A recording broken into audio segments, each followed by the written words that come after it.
con qué tono de voz de tu marca quieres transmitir lo que estás diciendo. Entonces, allí también es muy importante.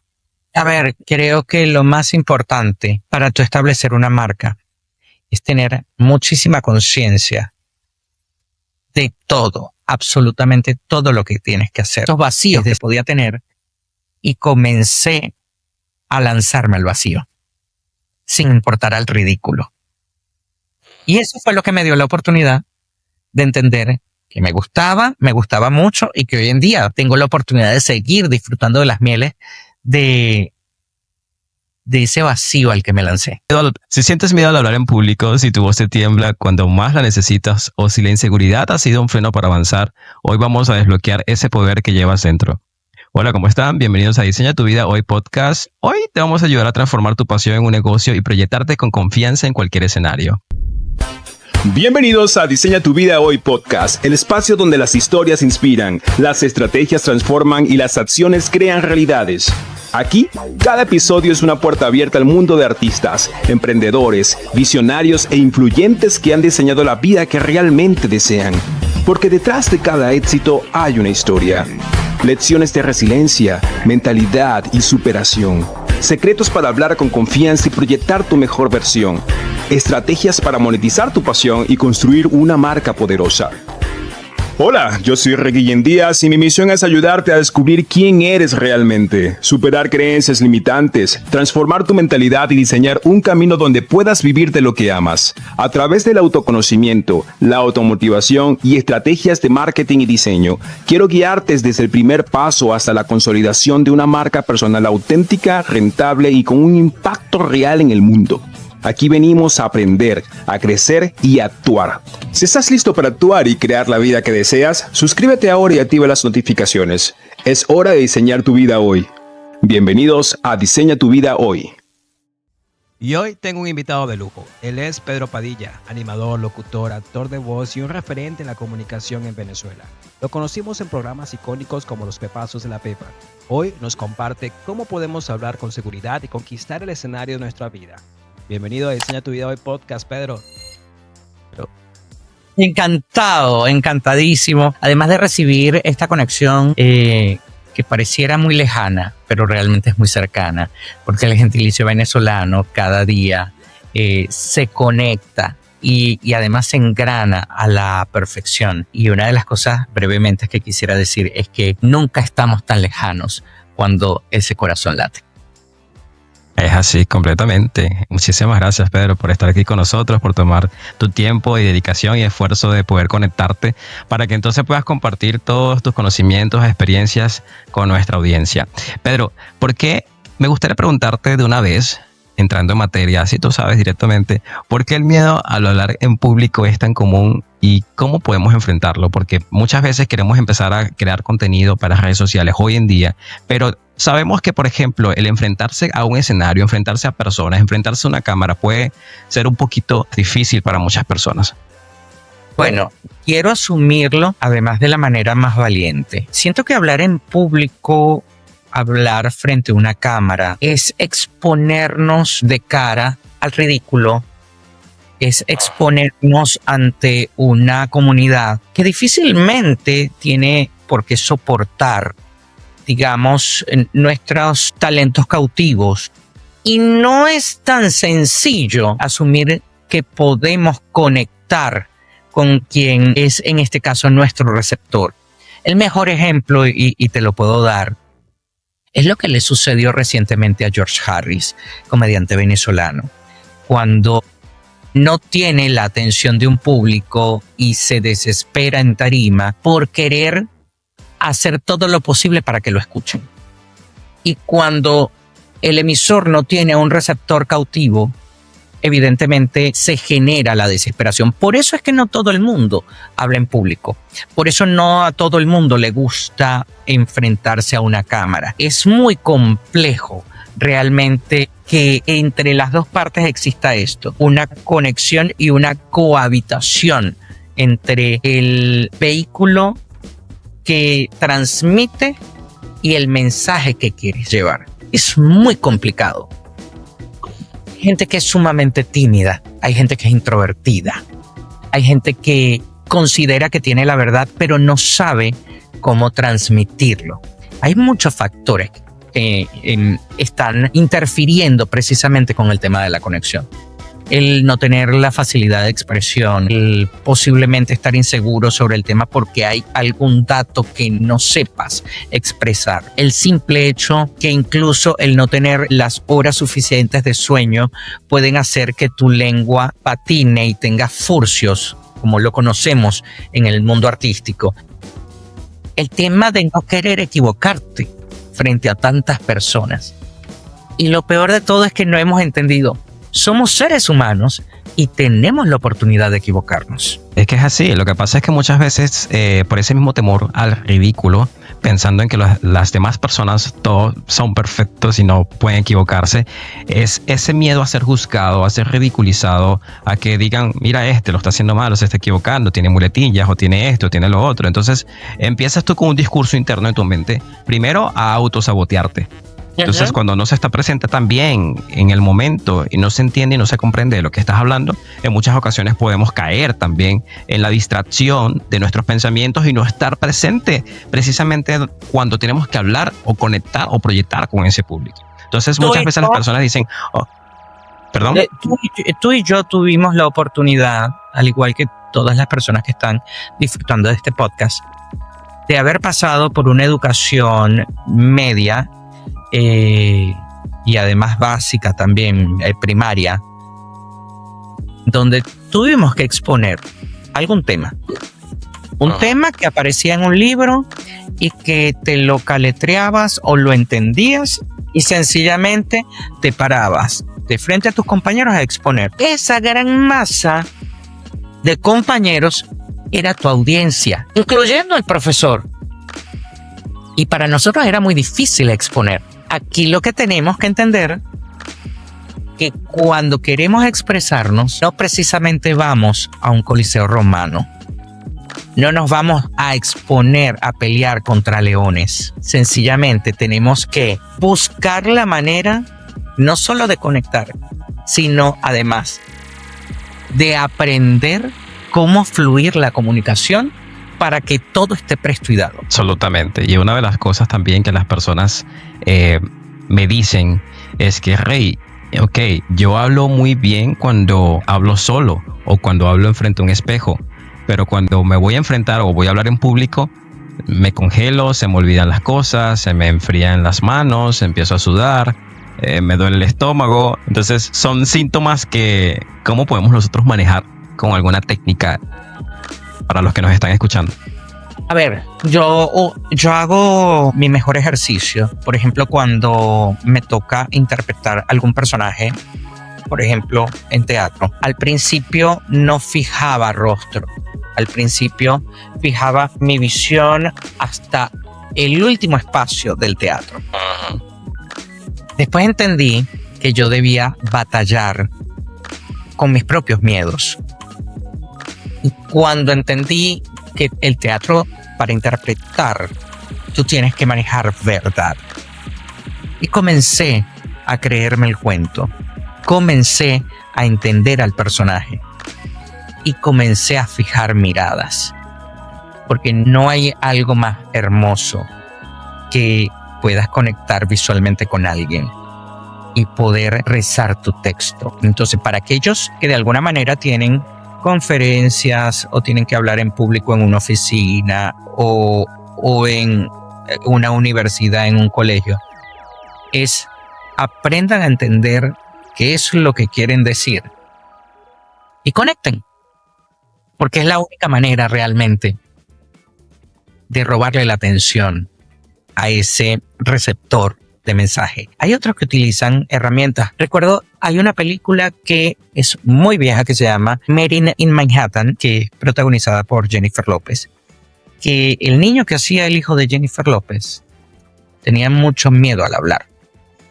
Y hay un senador, un pseudo senador, que le enseña al niño cuál era su mejor herramienta. Y era tener como unos clips aferrados a su mano mientras hablaba. Entonces, creo que hay cosas que nos pueden ayudar. El amuleto, si tú tienes tu cadenita con tu Cristo y tú sientes que eso es lo que te va a proteger, confía en eso. Confía si tienes que... Te tomo un lapicero. Total, el que tiene el lapicero, el que se siente cómodo con un traje porque se va a sentir seguro frente a una audiencia, el que quiere ir mucho más relajado. O sea, hay que buscar ciertas herramientas y creo que ante todo lo más importante es la preparación. Puedes conversar si solo si conoces del tema. Y bueno, Claro, y ahí vas a conectar si lo sabes hacer.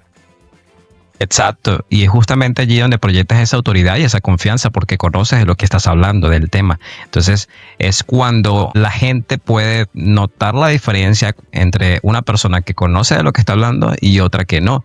Pero puede que sí sepas el tema, pero cuando no estás completamente seguro y manejas ese temor, de cierta manera nos vamos a sentir tímidos de esta manera, ¿sabes? Entonces vamos a generar, ¿no? esa desconfianza tanto contigo mismo como con el público. Entonces, el tono y la entonación. Hay un dicho muy cercano: una mentira dicha 1000 veces se convierte en verdad. Entonces, tú tienes que aprovechar tus 5 minutos frente a esa audiencia para que esa audiencia crea en ti y puedas llegar a donde quieres llegar. Es así, y además lo que te iba a comentar es que el tono y la entonación hacen también la diferencia entre ser olvidado por la audiencia o impactar la audiencia. Entonces, una pregunta que te quería comentar es, algo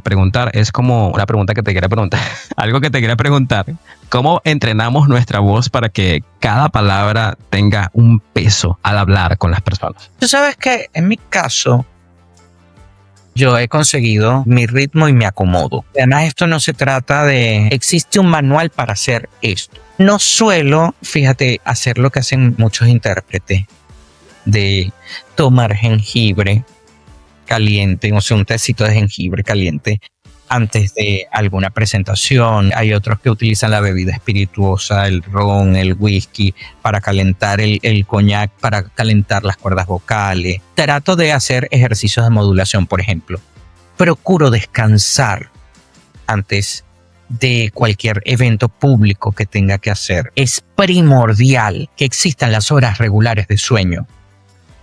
A ver, por ejemplo, yo vengo saliendo de una entrevista y ciertamente yo no tuve la oportunidad de descansar las horas necesarias, pero hago el ejercicio que en vez de quedarme hasta las 3 de la mañana escribiendo un libreto para levantarme nuevamente a las 7 de la mañana para arreglarme y salir al canal, prefiero dormir corrido aunque sea 5 o 6 horas y luego levantarme a trabajar un poco tempranito. Más.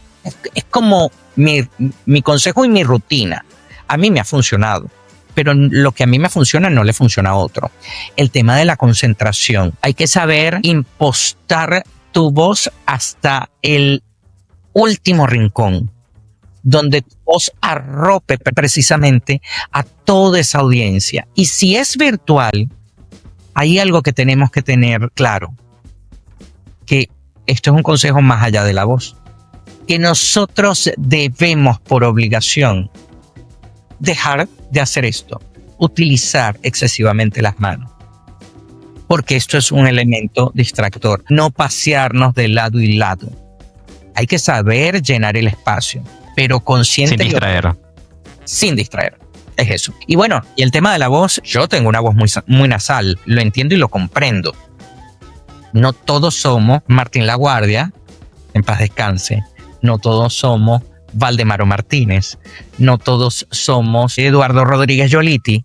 No todos somos los locutores con esas voces gruesas. Pero sí, todos bienvenidos a... Sí podemos trabajar la voz. Eso sí es un ejercicio. Sí, es un ejercicio donde tú, de cierta manera, no solamente la voz, sino también la manera de cómo pronunciar. Hay ejercicios de la lengua, hay ejercicios donde colocar la lengua, cómo gesticular, cómo pronunciar cada una de las palabras. Yo también, desde los 10 años, he estado en teatro y la actuación, como actor. He podido también trabajar en algunas producciones de televisión allá en Venezuela, cuando estaba allá en Venezuela. pero también tuve la oportunidad de trabajar como actor de doblaje de voces. Entonces tuve que aprender cómo hablar el acento neutro, pero sobre todo el cómo expresar cada una de las palabras y cómo pronunciar cada una de las letras y de las S y de todo esto, y además de cómo poder darle personalidad a la voz.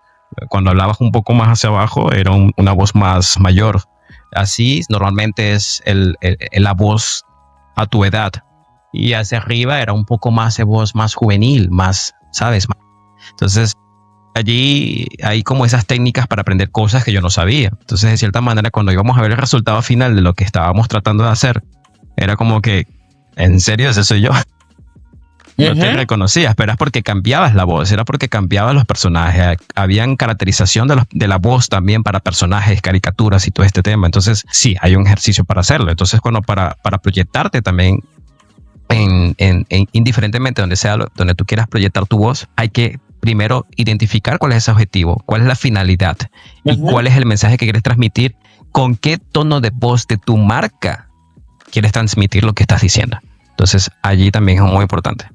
A ver, creo que lo más importante para tú establecer una marca es tener muchísima conciencia de todo, absolutamente todo lo que tienes que hacer.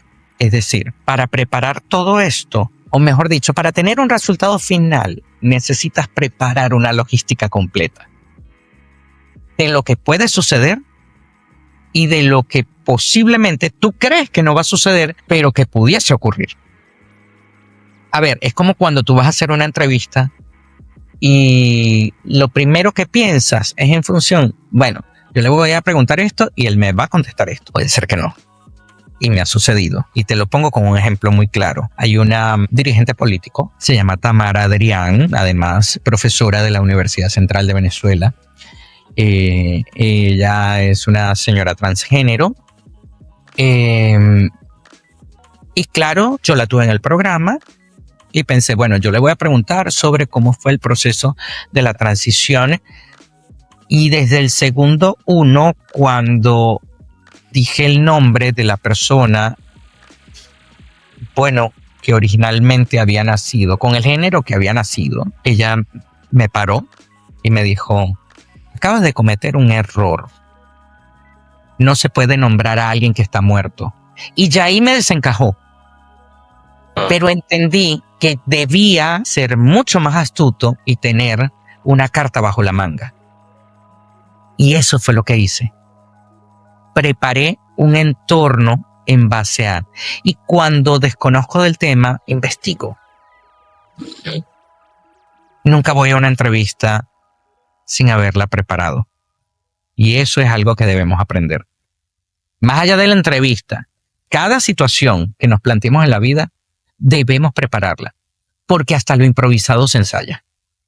Claro, porque tienes una noción del tema, de lo que vas a improvisar. Exactamente. Pero wow, o sea, te entiendo perfectamente, porque es una situación que tú vas con todo tu set de la entrevista en tu mente, de lo que va a suceder, de lo que vas a entrevistar, con la energía que tú vas. Y puede que el entrevistado entonces haya algo que no es y te diga algo que tú te quedas como que te baja el nivel de energía automáticamente y tú te quedas como que, y se te nota en la cara, se te puede notar en la cara en un 2x3. Pero sin embargo tú puedes tratar de ver como en tus pensamientos, en todo. Ese fragmento de segundo se te pierde, se te va toda la desconcentración, todo. Pedro, estuviste en televisión en un programa que se llama Los Pepazos de la Pepa. ¿Cómo fue tu proceso para dominar la cámara y qué lecciones pueden aplicar las personas que hoy enfrentan ese temor al público? Se entrecortó la comunicación. Quedé hasta Los Pepazos de la Pepa. Ok. ¿Cómo fue tu proceso para dominar la cámara y qué lecciones pueden aplicar quienes hoy se enfrentan a ese público o a redes sociales? Ya que tuviste un programa prácticamente que eras tú y muy pocas personas pueden lograr eso. ¿Cómo fue conseguir eso? A ver, debo recordar, porque además tengo que echar la película para atrás. Los Pepazos de la Pepa fue mi primer programa como presentador de televisión y como ancla de entretenimiento en el cual hacía periodismo de espectáculo. yo venía de ser productor. Mi norte nunca fue la animación. Yo realmente quería ser actor y tuve la oportunidad de ser actor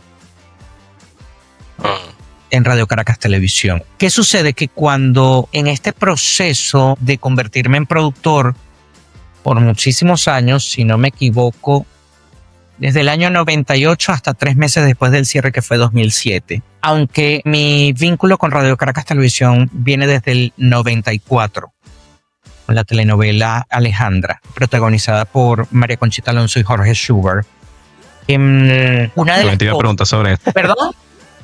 También te iba a preguntar sobre eso. ¿Qué recuerdos te venía de la novela Alejandra? Bueno, fíjate, ya te voy a decir sobre eso. Claro, ¿cómo manejé la cámara? Yo pasé todo ese tiempo que estuve como productor desde el 98 hasta el 2007, con una gran escuela. Y quise ser una esponja porque quería absorber lo que para mí eran mis compañeros, que nunca dejaron de ser mis compañeros, siempre lo fueron. Lo que no eran colegas. Porque bueno, yo no me manejaba en el área de la animación. Entonces yo absorbía un poco el trabajo de mis compañeros. Nelson Bustamante, Mónica Pascualoto, Camila Canaval, María Alejandra Requena, entre una cantidad de gente con la que me tocó trabajar. Icónicos en Venezuela. Sí, icónicos en Venezuela. Fíjate, tengo que incluir a Winston Vallenilla porque también me tocó la oportunidad de trabajar con él. Y entendí que debía sacar lo mejor de cada uno de ellos. O sea que de Winston no me quedó nada. Bueno, qué bueno. Okay. Y fíjate tú que busqué mi área de confort y dije, de aquí tomo esto, de allá tomo esto, de esta persona tomo esto. Y así fui construyendo como el personaje. Y el remate del personaje, porque todo el mundo dice que la Pepa era yo. Y no hay nada más distante que Pedro Padilla de la Pepa. Son dos cosas completamente distintas. No, y de paso Pedro Padilla, Pepa, de Pedro Claro. y de Padilla. Sí, pero el personaje era como estruendoso, era como avasallante, irrumpía la escena, le encantaba bailar, yo no bailo, le encantaba ser el centro de atracción, yo no soy el centro de atracción, se vestía estridente, como comprenderás, yo he visto casi siempre de negro, blanco, plain, o sea, tú pocas veces me vas a ver en la calle con una camisa amarilla y un pantalón rojo, no, jamás va a suceder. Todo outlandish. Total, entonces entendí que para darle ese remate me reuní con un grupo de bailarines, muchos de ellos egresados incluso del UDET, ex trabajadores del Teresa Carreño, y aprendí a coreografiar el personaje. Y eso me dio pie a poder jugar, que no es jugar, realmente era interpretar a ese personaje frente a una cámara, sin miedos, sin rencores, con esos miedos, con esos vacíos que podía tener, y comencé a lanzarme al vacío, sin importar al ridículo. Y eso fue lo que me dio la oportunidad de entender que me gustaba mucho, y que hoy en día tengo la oportunidad de seguir disfrutando de las mieles de ese vacío al que me lancé. Es maravilloso. Que se lance al vacío. Láncense, pero no. Hey, no literalmente. O sea, que se lancen a ese vacío de oportunidades que existen. Por si Porque acaso. no vayan a decir, mira, pero Padilla mandó a la gente al vacío y mira, y mucha gente se lanzó de un edificio. No, yo no estoy diciendo que se lancen de un edificio, que se lancen al vacío de oportunidades. Que son muchísimas. Qué bueno. Exactamente. Bueno, Pedrito, para ir cerrando, tal, ¿puedes contarnos qué proyectos tienes actualmente para que las personas lo sepan y conozcan un poco más? Sí, bueno, yo tengo un programa a través de EBTV Miami, es un canal de réplica en pantalla, en señal abierta, desde todo el sur de la Florida hasta Orlando y Vero Beach, que todavía pertenecen a la Florida. Y evidentemente esto tiene una repercusión también en la plataforma de YouTube de EBTV Miami, que se ve alrededor del mundo, donde la diáspora venezolana ha tenido la oportunidad de conectarse quedarse con la información y el entretenimiento que hacemos acá en casa. De igual forma, debo reconocer que el teatro no ha dejado de existir en mi vida. En noviembre de 2024 terminé una gira entre Miami y Orlando con grandes figuras del mundo del entretenimiento, no solo venezolanos sino hispanos, porque contamos incluso con el apoyo incondicional en escena de Gaby Rivero, la maestra Jimena. Tuve la oportunidad de trabajar con Lili Rentería, que estuvo en Pura Sangre, con Mauricio Rentería, que hizo El Desprecio en Radio Caracas Televisión, la gatita de la radio, Betsy Vázquez, que es una locutora maravillosa, boricua. Tuvimos a un argentino con nosotros, Lucky, que hizo un trabajo maravilloso conmigo, Haile Machín, con el que tuve hace poco la oportunidad de hacer un trabajo glorioso de Mi Puchi Puchi en Orlando. Él es cubano. Entonces, hemos tenido la oportunidad de pasearnos por grandes momentos, y bueno, y si hablo de los venezolanos, gente maravillosa que queremos y amamos, como Alba Roberts, Orlando Juaneta, Elba Escobar, dirigidos en su momento por Beatriz Valdés. Creo que ha sido glorioso lo que ha sucedido. Y en esta oportunidad, este año, vamos a retomar ya las riendas del teatro. Si no me equivoco, par de meses vamos a comenzar a ensayar una pieza de la cual evidentemente no es cliché. No puedo decir todavía nada. Ok. ¿Qué voy a hacer? No voy a hacer comedia en esta oportunidad, voy a hacer un dramón. Dramático. Que además me encanta. Ya había tenido la oportunidad de coquetear con el drama, con una pieza que se llama Amor sin condición, de un chico que lastimosamente es contagiado con HIV. Y pues bueno, debe partir, y su madre, antes de él partir, se inyecta la sangre del hijo para estar en la misma condición. Por eso el título de Amor sin condición. Wow. Y vengo con un reality show de canto. No voy a cantar, no. Soy el jurado perverso que le hace la vida a cuadros a todos los participantes. Al mejor estilo de la palabra Lisa. Así como Risto Mejide de Got Talent Spain. Total. Te van a detestar. Sí, y ya me ha tocado en repetidas oportunidades hacer este personaje. Y créeme que, es muy duro hacer todo lo que uno hace. Sí. Cuando no es parte de ti, ¿no? Y cuando no es parte de ti, exactamente esa esencia de ser de esa manera. No, Pedrito, en 30... dime para... No, y sobre todo cuando no te toca explicarle al participante ni al espectador que está en sala y que tú no piensas así, simplemente en el personaje. Último episodio, en la última gala, es que después de hacer todo el show definitivo, es cuando subo a tarima y le explico a todos antes del resultado final que era todo un personaje. Es terrible. Pero ya igualito la gente te ha descosido en casa. Ese Pedrito. Ya me pasó. Pedrito, en 30 segundos, dinos tu comida favorita, tu libro favorito y por qué. Y de último, un consejo que has recibido en tu vida. Vamos, en 30 segundos, ¿cuál es tu comida favorita? Mi comida favorita, el risotto. ¿Tu libro favorito? Vamos. Me pusiste a pensar. Marvia. ¿Por qué? Y de César Quivera, porque fue la historia que inspiró Amor sin condición, que es una obra basada en hechos de la vida real. Y un consejo que haya recibido.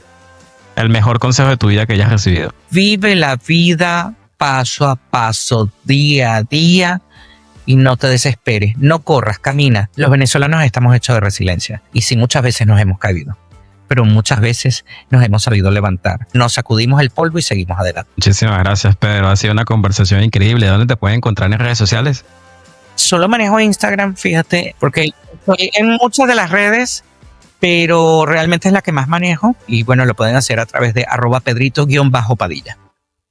Excelente. Bueno, muchísimas gracias, Pedro, por acompañarnos el día de hoy.